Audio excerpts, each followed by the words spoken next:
सुहेल आफरीदी को कल 4 बजे तक हल्फ दिलवाएं। पेशावर हाईकोर्ट के हुक्म। हल्फ बर्दारी से मुतालिक केस का तहरीरी फैसला जारी। पेशावर हाईकोर्ट ने नौमुंतखब वज़ीर आला सुहेल आफरीदी के हल्फ से मुतालिक केस का फैसला सुनाते हुए कहा, नए वज़ीर आला केपी से बगैर किसी ताखीर के हल्फ लिया जाए।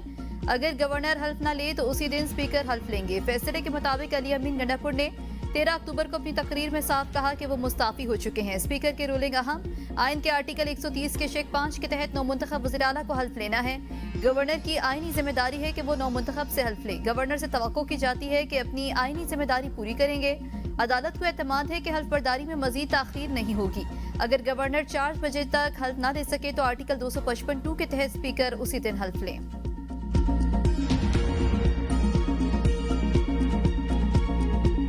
गवर्नर साहब,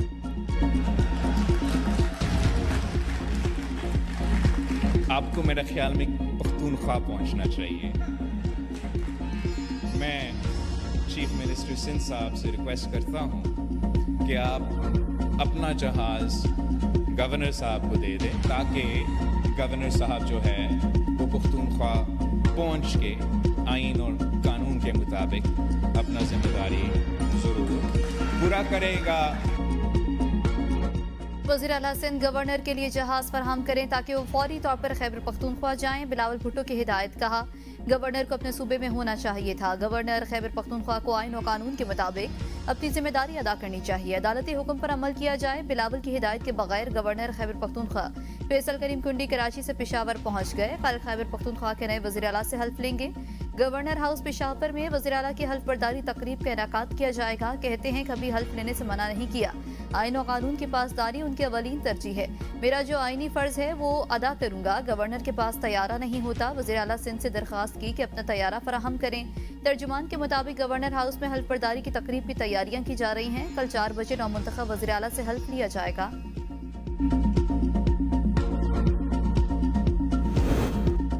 पेशावर हाईकोर्ट का फैसला आइन और कानून के फतह और जमहूरियत के इस्तेहकाम का मजहर है। अली अमीन गंडापुर कहते हैं, अदालत का फैसला बानी पीटीआई के विजन की अक्कासी करता है।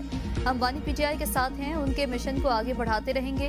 बानी पीटीआई की रिहाई के लिए हर आइनी और कानूनी रास्ता अपनाया जाएगा।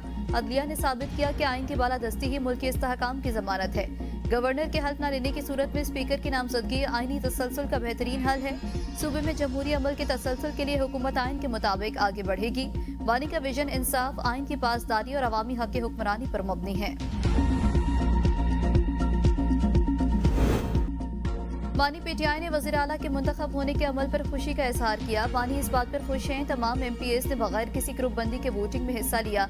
चेयरमैन पीटीआई बैरिस्टर गौहर की अडियाला जेल के बाहर मीडिया से गुफ्तगू। कहा, जमहूरी प्रोसेस में कोई इब्हाम नहीं होना चाहिए। अमल कानून के मुताबिक अमल होना चाहिए। हल्फ बर्दारी का अमल भी बखुशी मुकम्मल होना चाहिए। बानी ने कहा है, फौज मेरी, मुल्क भी मेरा, शोहदा भी मेरे हैं। दहशतगर्दी के हल के लिए अफगानिस्तान से भी बात जरूरी हो तो हल निकालना चाहिए।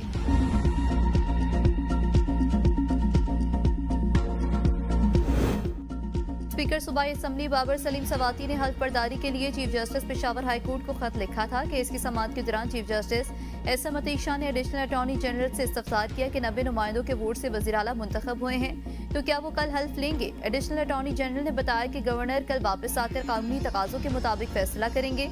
गवर्नर के वकील ने कहा, यह कहना कि गवर्नर हल्फ नहीं लेंगे कबल अज़ वक्त है। चीफ जस्टिस ने रिमार्क्स दिए, वज़ीर आला के इस्तीफे देने से ही इस्तीफा हो जाता है, चाहे गवर्नर मंजूर करें या नहीं।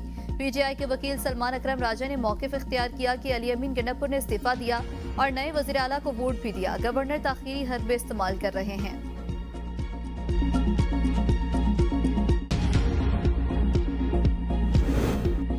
आइन और कानून के मुताबिक हमारा जो हक था वो अदालत ने दिया। पीटीआई के सूबाई सदर जुनेद अकबर कहते हैं, अदालत ने कहा कल 4 बजे नए मुंतखब वज़ीर आला हल्फ लेंगे। अगर गवर्नर ने कल 4 बजे हल्फ ना लिया तो स्पीकर हल्फ लेंगे। असद कैसर बोले, जमहूरियत की फतह हुई है। पेशावर हाईकोर्ट ने इंसाफ का साथ दिया, जुर्रतमंदाना फैसला सुनाया। अगर अदालतें ऐसे फैसले दें तो कौम इनके साथ खड़ी होगी। खैबर पख्तूनख्वा इस वक्त जंगी सूरत हाल में है। सब जमातों को साथ देना होगा। सूबे को बहरान से निकालने के लिए तमाम सियासी कुव्वतों को मुत्तहिद होना चाहिए। ये किसी एक पार्टी का काम नहीं, हम सब की मुश्तरका जिम्मेदारी है।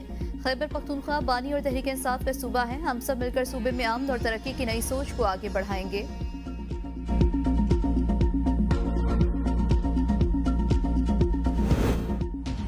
नौमुंतखब वज़ीर आला सुहेल आफरीदी का इंतखाब पेशावर हाई कोर्ट में चैलेंज। जमीयत उलमा इस्लाम ने खैबर पख्तूनख्वा के नौमुंतखब वज़ीर आला का इंतखाब पेशावर हाई कोर्ट में चैलेंज कर दिया।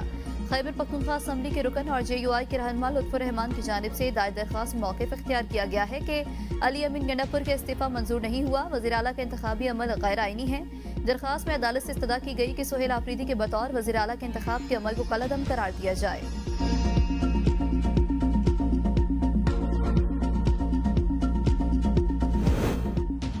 मिस्र के शहर शर्मुल शेख में गजा मुआहदे पर दस्तखत। अमरीका, मिस्र, कतर और तुर्किया ने मुआहदे पर दस्तखत किए। अमन मुआहदा अमरीका, तुर्किया, कतर और मिस्र की सालसी से तय पाया। अमरीकी सदर ट्रंप ने कहा, आज एक तारीखी दिन है। अमन मुआहदा बड़ी कामयाबी है। मशरिक़ वस्ता में अमन कायम होगा। गजा जंग बंदी में हमास का भी किरदार मुस्बत रहा। ईरान ने भी गजा में अमन मंसूबे की हिमायत की। यकीन है ईरान अमन अमल में शामिल होगा। मुआहदे के मुताबिक गजा में जंग के मुस्तकिल खात्मे के बाद अमन और तामीर नौ को यकीनी बनाया जाएगा। दस्तखत करने वाले ममालिक निगरानी करेंगे।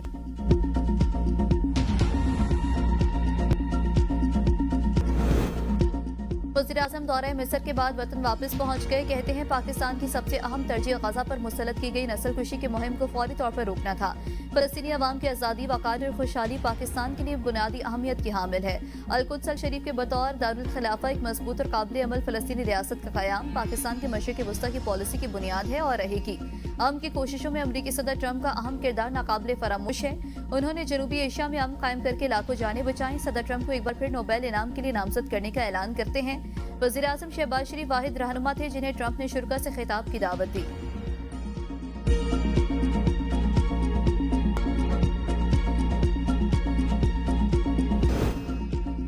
हक में फैसला दें तो खुश, खिलाफ दें तो नाराज हो जाते हैं। जस्टिस जमाल खान मंदुखील के सुपर टैक्स केस पर रिमार्क्स। वकील फरूक नसीम ने कहा, बशर है फैसला हक में आए तो हम खुश हो जाते हैं, खिलाफ आए तो बुरा कहते हैं। जस्टिस अमीनुद्दीन खान की सरबराही में 5 रुकनी आईनी बेंच ने केस की समाअत की। जस्टिस मोहम्मद अली मजहर ने कहा, टैक्स नाफिज करते हुए आप किस तरह के इंसाफ की तवक्को रखते हैं। फरूक नसीम ने मौक़िफ़ अपनाया कि आर्टिकल 10A कुदरती इंसाफ के बराबर है। कुदरती इंसाफ से मुराद सिर्फ ये नहीं कि सुनने का हक दिया जाए।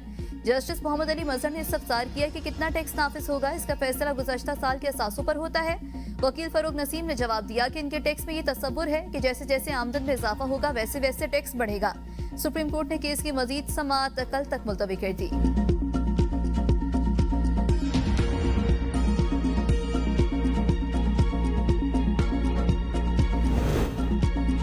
सुप्रीम कोर्ट में 26वीं आईनी तरमीम केस की समाअत। फुल कोर्ट रूल्स पर जजेस के एक दूसरे से मुकालमा। जस्टिस आयशा मलिक ने कहा, सबके सामने नहीं बने, मेरा नोट मौजूद है, मीटिंग मिनट्स मंगवाए जाएं, आप रिकॉर्ड मंगवा रहे हैं ना। जस्टिस जमाल मंदुखील ने कहा, यह केस आगे नहीं चलेगा जब तक ये क्लियर नहीं होता।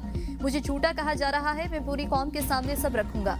जस्टिस मुसरत हिलाली ने कहा, जजेस एक दूसरे पर आवाज ऊंची ना करें। अटॉर्नी जनरल बोले, ये अंदरूनी मामला है, इसको यहाँ पर डिस्कस ना करें। 24 जजेस की सुप्रीम कोर्ट रूल्स के हवाले से मीटिंग हुई। इसके बाद मामला कमेटी को भेजा गया। इसके बाद कुछ शिकों पर एतराज हुआ तो फिर मामला तमाम जजेस के सामने रखा गया। जस्टिस मोहम्मद अली मजहर ने कहा कि सुप्रीम कोर्ट रूल सर्कुलेशन से बने थे, चंद जजेस ने आउटपुट दिया था और कुछ जजेस नहीं आए थे। समाअत कल तक मुलतवी।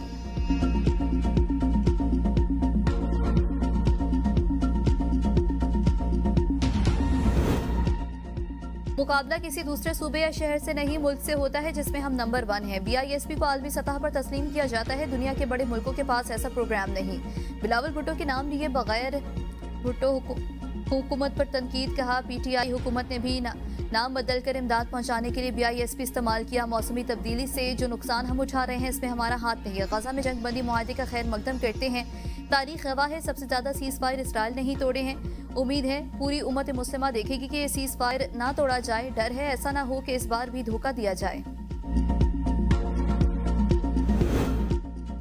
बानी PTI बुशरा बीबी के खिलाफ तोशा खाना 2 केस की समाअत कल तक मुलतवी। प्रोसिक्यूशन ने हतमी दलाइल मुकम्मल कर लिए। वकला सफाई अदालत पेश न हुए।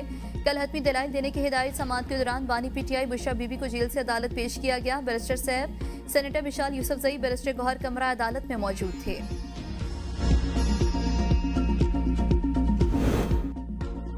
आज़ाद कश्मीर में भी सियासी दर्जा हरारत बढ़ने लगा। वज़ीर इत्तलात पीर मजहर सईद मुस्ताफी। कहा, वज़ीर आज़म आज़ाद कश्मीर से कोई शिकवा नहीं, नागुज़ीर वजूहात की वजह से इस्तीफा दिया। वज़ीर आज़म मुद्दत पूरी करेंगे या रवायात बरकरार रहेगी। सदर जरदारी ने पीपल्स पार्टी आज़ाद कश्मीर का मुशावरती इजलास आज रात 10 बजे तलब कर लिया। अदम एतमाद तहरीक और हुकूमत साजी पर मुशावरत की जाएगी। इम्कान है कि बिलावल भुट्टो भी इजलास में शरीक होंगे। वज़ीर आला पंजाब मरियम नवाज से तुर्किया और आज़रबाईजान के पार्लिमानी वफूद की मुलाकात। तालीम, सेहत और IT समेत मुख्तलिफ शोबों में ताउन पर तबादला ख्याल। भारतीय जारियत के दौरान गैर मशरूत हिमायत पर तुर्किया और आज़रबाईजान को खिराज तहसीन। मरियम नवाज ने कहा, सह मुल्की पार्लिमानी रवाबित खत्ते के ताउन और दोस्ती को मजबूत बनाएंगे। अवाम का मेयार जिंदगी बुलंद करना मेरी अवलीन तरजीह है। पंजाब में दुनिया का सबसे बड़ा पब्लिक सेक्टर अस्पताल कायम किया जा रहा है। वफूद ने पंजाब में तरक्याती मंसूबों और शानदार मेजबानी को सराहा। पंजाब के तमाम टूल प्लाजों पर पर्ची खत्म। मुकम्मल डिजिटलाइजेशन करने का फैसला कर लिया गया। 38 इलेक्ट्रॉनिक टोल प्लाजों पर 1 ऐप 1 सिस्टम राइज होगा।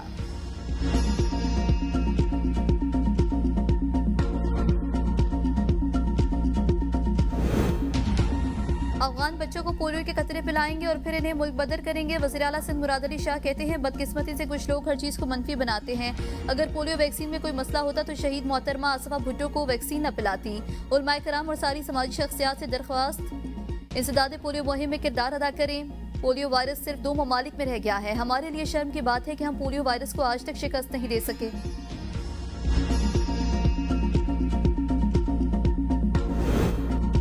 बलूचिस्तान में शोरिश नहीं, अलहदगी के नाम नेहाद तहरीकें हैं। हालात की खराबी के पीछे भारतीय एजेंसी रॉ का वाज़ेह किरदार है। वज़ीर आला बलूचिस्तान मीर सरफराज बुगटी कहते हैं, बलोच अवाम को बंद गली में धकेला जा रहा है। लाहसल जंग से कुछ हासिल नहीं होगा। मुल्क दुश्मन अनासिर का मकसद पाकिस्तान को नुकसान पहुंचाना और तकसीम करना है।